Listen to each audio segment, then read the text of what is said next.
ಅದ್ಭುತವಿಲ್ಲವೇ? ಅಧ್ಯಕ್ಷನಾಗಿರುವಂತಹ ಮಹಾದೇವನಿಗೆ ವ್ಯಕ್ತವಾಗಿರುವಂತಹ ಶಿವಧನುಸ್ಸು ಅದನ್ನು ಮುರಿದಿರುವಂತಹ ನರಕುವರ ರಾಮನಂತ ಯಾರು? ರಾಮ ಯಾರು?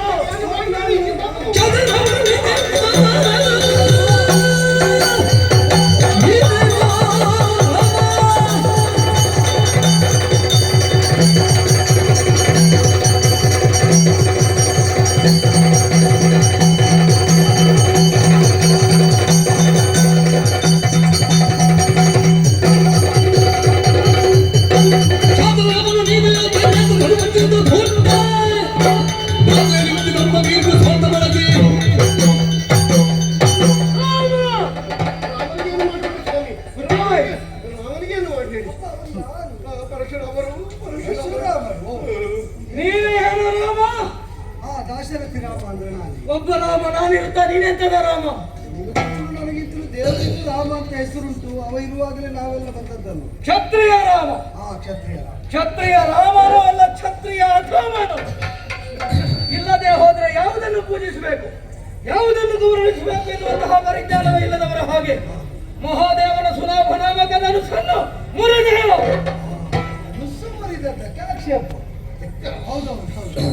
ಅದು ವಸ್ತು ಮಾಡಿಸಿಕೊಡು. ಯಾವುದನ್ನು ವಸ್ತು ಮಾಡಿಸಿಕೊಡು? ಮುರಿದದ್ದು ಶಿವನ ತಪ್ಪ, ನಿಮ್ಮದಲ್ಲ. ನೀವು ಮಾಡಿಸಿಕೊಡುವಾಗ ಮಾಡ್ಲಿಕ್ಕೆ ಹೆದರಿಕೆಯಲ್ಲಿ ಏನು ಹೇಳ್ತಾರೆ? ನಿನಗೆ ಹೆದರಿಸು ಅಂತ ಕೊಟ್ಟದ್ದು, ಅದನ್ನು ಮುರಿಯುವಂತಹ ಅಧಿಕಾರವನ್ನು ಯಾರು ಕೊಟ್ಟಿದ್ದಾರೆ ನಿನಗೆ? ಇದರಲ್ಲಿ ಅರ್ಥ ಆಗುತ್ತದೆ ರಾಮ, ನಿನಗೆ ಧರ್ಮದ ಬಗ್ಗೆ ದೇವರ ಬಗ್ಗೆ ಎಷ್ಟು ಗೌರವವಿದೆ, ಎಷ್ಟು ವಿಶ್ವಾಸ ಇದೆ ಎನ್ನುವ ಹಾಗೆ. ಧನುಷ್ಯದ ಮುರಿದ ಮಾತ್ರಕ್ಕೆ ಸಾಮಾನ್ಯ ವೀರಾಸ ಭಾವಿಸಬೇಡ. ನಿನ್ನ ತತ್ವ ಸಾಮರ್ಥ್ಯ ಏನಿದೆಯೋ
ಇಷ್ಟ ಬೇಕು ಅಂತ ನಾನು ಭಾವಿಸಿದ್ದು.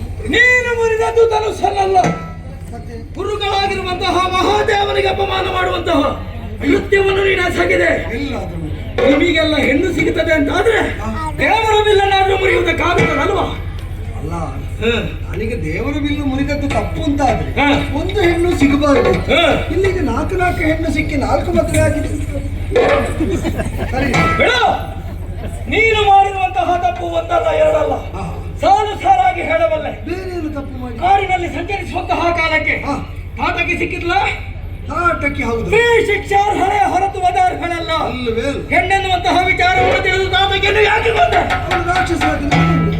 ಎಲ್ಲದಕ್ಕೂ ಸಾಮರ್ಥ್ಯ ನಿನ್ನದು. ಕುಮಾರ ಅಂತ ನೋಡ್ಲಿಕ್ಕಿಲ್ಲ.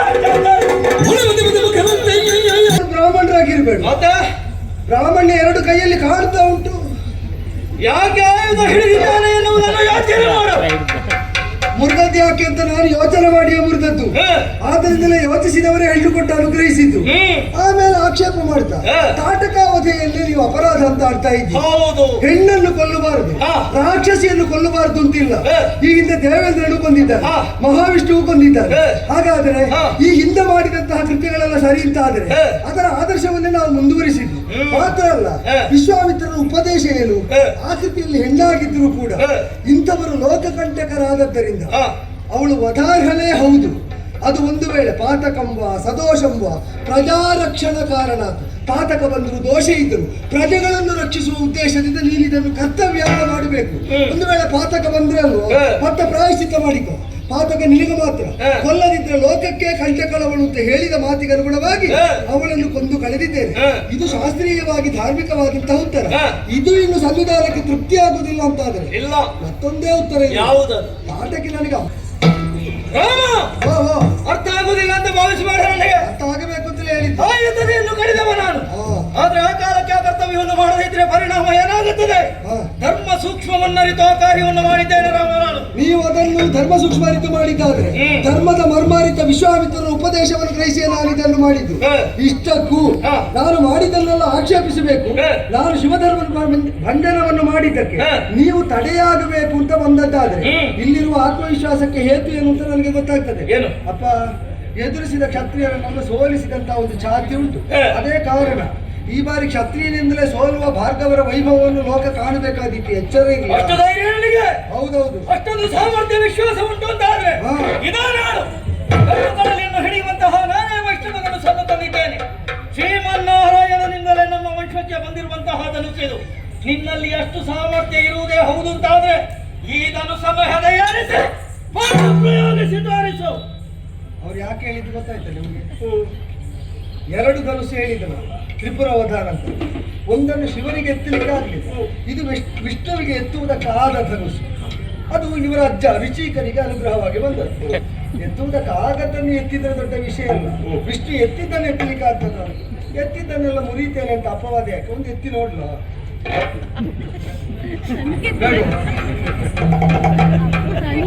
ಆದೀತು. ಎಂತದ ಆದ್ರೆ ಆದೀತು. ನೀವು ಆಶೀರ್ವಾದ ಕೊಟ್ರೆ ಎಲ್ಲ ಆದೀತು.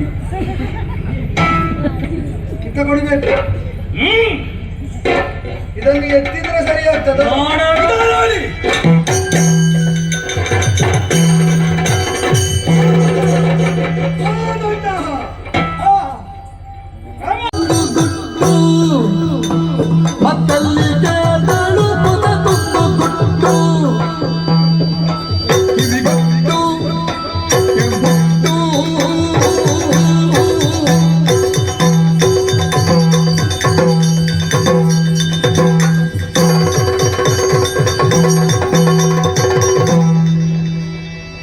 ಕಿಂಡಿಗೆ ಕಣ್ಣಿಟ್ಟು ಕಂಡಲ್ ಕಣ್ಕಟ್ಟು, ಕಿಂಡಿಗೆ ಕಣ್ಣಿಟ್ಟು ಕಂಡಲ್ ಕಣ್ಕಟ್ಟು, ಕಂಡಲ್ ಕಣ್ಕಟ್ಟು, ಕಿಂಡಲದೆಯು ಮಂಡಲ ಬುದ್ಧಿಗೆಟ್ಟು ಬುದ್ಧಿಗೆಟ್ಟು.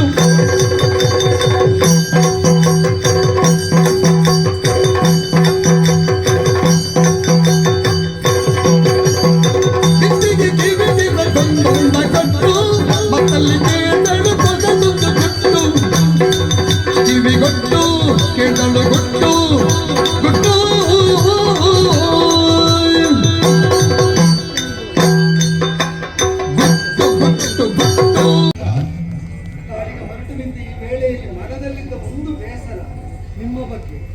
ಮಾಡದಿದ್ರೆ ಅಪ್ರಾಮಾಣಿಕನಾದ, ಅಲ್ಲದಿದ್ರೆ ಏನಮ್ಮ? ನನ್ನ ಗುಣದ ಬಗ್ಗೆ ಒಂದಿನಿತೂ ವಿಶ್ವಾಸ ಇಲ್ಲದೆ ಹೋಯ್ತಲ್ಲ ತಾಯಿ.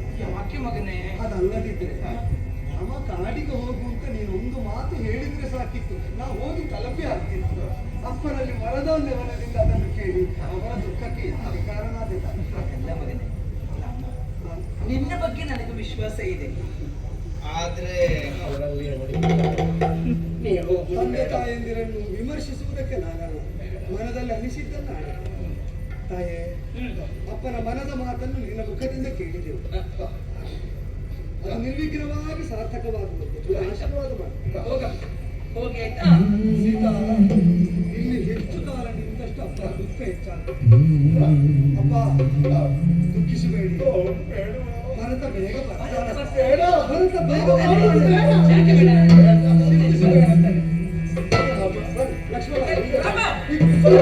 ಅಡವಿಗೆ ವದನವೇಕೆ ಬಂಗಾರ ಕಿಡುಕಿಯಬಹುದು ಜೋಕೆ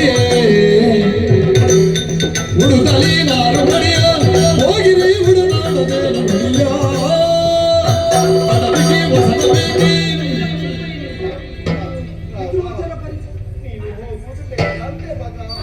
ಏನು ಹೇಳ್ತಾರೆ ಕೇಳ್ತೇನೆ.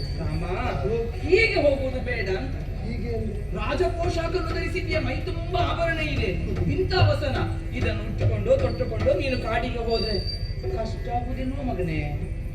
ಬೇಕೈಗಲ್ಲ. ಅಮ್ಮ, ಹಾ. ನನಗೆ ಬುದ್ಧಿ ತಿಳಿದಂದಿನಿ, ಕರೆಯುವುದಕ್ಕೆ ಕಲಿಸಿದಂದಿನಿ. ನಿಮ್ಮಲ್ಲಿ ಅಮ್ಮ ಅಂತಲ್ಲದೆ ಬೇರೆ ಕರೆದದ್ದುಂಟೆ? ಇಲ್ಲವೇ ಇಲ್ಲ. ನಿನ್ನೆ ಅಮ್ಮ ಎನಿಸಿದವಳು ಇವತ್ತು ಅಲ್ಲ ಅಂತ ನಾನು ಆಡಿದ್ದು. ಆಗುವುದಿಲ್ಲ. ಮಾತೆಯನ್ನು ಹಾಗೆ ಬದಲಿಸುವುದಕ್ಕಾಗುವುದಿಲ್ವಂತ. ಮಾತನ್ನು ಬದಲಿಸುವುದಕ್ಕಾಗ್ತದೆ. ಹೋಗ್ತೇನೆ ಅಂದ್ರೆ ಹೋದರ ಅಲ್ಲ ಅದಕ್ಕೆಲ್ಲ ಒಬ್ಬಾತ ಋಷಿ ಮುನಿ ಹೇಗೆ ಸಂಸಾರ ಮಧ್ಯದಿಂದ ತಾ ಸನ್ಯಾಸಿ ಆಗುತ್ತೇನೆ ಅಂತ ಹೊರಟ್ರೆ ಮತ್ತೆ ಇಲ್ಲಿನ ವೈಭವವನ್ನು ಕಡೆಗಣ್ಣಿಂದಲೂ ನೋಡುವುದಿಲ್ಲ. ತದ್ವಿಧಾನದಲ್ಲೇ ರಾಮ ಅಂತ ತಿಳಿ. ನಾ ಹೋಗಬಹುದು ಇದೆಲ್ಲವನ್ನು ಕಳಚಿ ಬಿಡುವುದಕ್ಕೇನು ಅಂತ ಬೇಡ. ಅಷ್ಟೇ ಅದಕ್ಕೆ ವ್ಯವಸ್ಥೆ ಉಂಟು ಮಗನೇ. ಅದಕ್ಕಲ್ಲ ಏನೀಗ ಇದನ್ನೇನಿದೆ ಲಕ್ಷ್ಮಣ, ಇದೇ ನಮಗೆ ಉಚಿತವಾದ ರಾಜವೈಭವದ ಭಾರ ಇಳಿಸಿ ಇದನ್ನು ದೊಡ್ಡ ಹಗುರಾಗಿ ತೆರಳುವ. ಹೀಗೆ ಅದನ್ನೆಲ್ಲ ಕಳಚಿಟ್ಟು ತೆಗೆದುಕೊಂಡು ಹೋಗಿ ಆಯ್ತಾ? ಓ ಮಹಾರಾಣಿ, ಸ್ವಲ್ಪ ಇಲ್ಲೇ.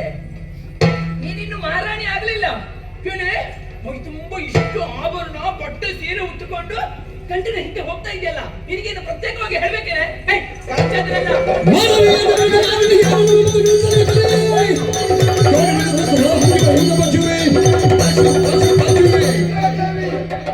ಏನಿದು ಅವಿವೇಕದ ಸಾಕೇತದ ಅರಮನೆಯಲ್ಲಿ ಅನಾಚಾರವೇ? ಇದನ್ನೆಲ್ಲ ಕಂಡು ವಸಿಷ್ಠ ಸುಮ್ಮನಿದ್ದಾನೆ ಎಂಬಾಗ ಏನು ಭಾವಿಸಿಕೊಂಡೆ? ಸಮ್ಮತಿಸಿದ್ದಾನೆ ಎಂಬ ಹಾಗೆ ಭಾವಿಸಿಕೊಂಡೆಯ ಕಾಡ ಪಶುವೆ. ಯಾರ ಆಭರಣವನ್ನು ಕಳಚುವುದಕ್ಕೆ ಮನ ಮಾಡ್ತಾ ಇದ್ದಿ? ಏನು ಜನಕನ ಮಗಳೆಂಬುದಾಗಿ ಭಾವಿಸಿಕೊಂಡೆಯ? ಭೂಮಿಯಿಂದ ಉದಿಸಿ ಬಂದವಳು ದೇವಿ ಸ್ವರೂಪಳು ಮಹಾಲಕ್ಷ್ಮಿ ವಿಗ್ರಹದಿಂದ ಯಾರಾದರೂ ಆಭರಣವನ್ನು ಕಳಚುವುದಕ್ಕೆ ಮನ ಮಾಡ್ತಾರೆ? ಈಗ ನನ್ನ ತೀರ್ಮಾನ ಕೇಳು. ಸೀತೆ ಸಾಕೇತಕ್ಕೆ ಸಾಮ್ರಾಜ್ಞಿ ನಾನು ಘೋಷಣೆ ಮಾಡಿದ್ರೆ ಯಾರು ತಡೆಯುವರು? ಯಾರು ತಡೆಯುವರು?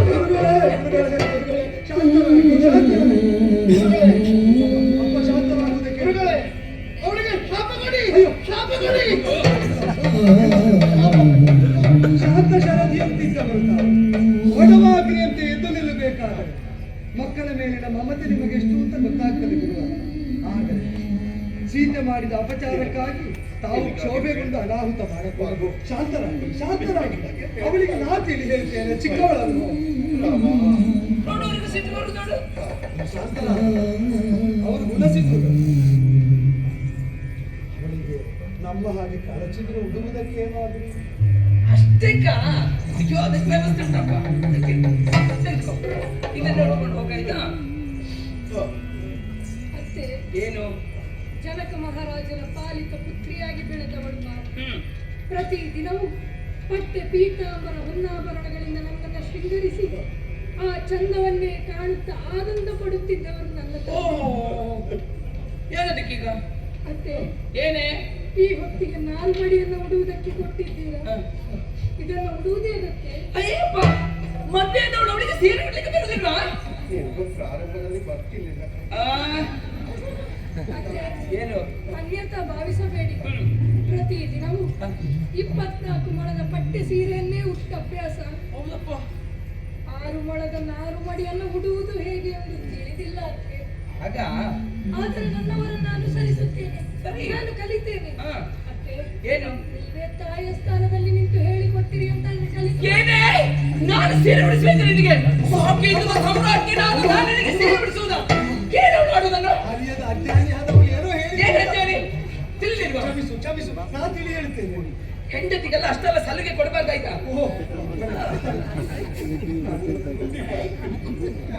ಸ್ವಲ್ಪ ಹೇಳಿ ಹುಡುಗೆ, ಏನು ಸೀರೆ ಉಡಿಸ್ಲಿಕ್ಕಿದ್ದ ನನಗೆ? ಅದಕ್ಕೂ ಅನೂಹ್ಯವಾಗಿ ಪಾಠ ಮಾಡ್ತಾ ಹೋಗ್ತದೆ. ಸಾಂದರ್ಭಿಕವಾಗಿ ಕಲಿತವರು ಪಾರಂಗತರಾದ ಕೊಡುವ ಬಗ್ಗೆ ನಾನು ಹೇಳಿಕೊಡ್ತೇನೆ.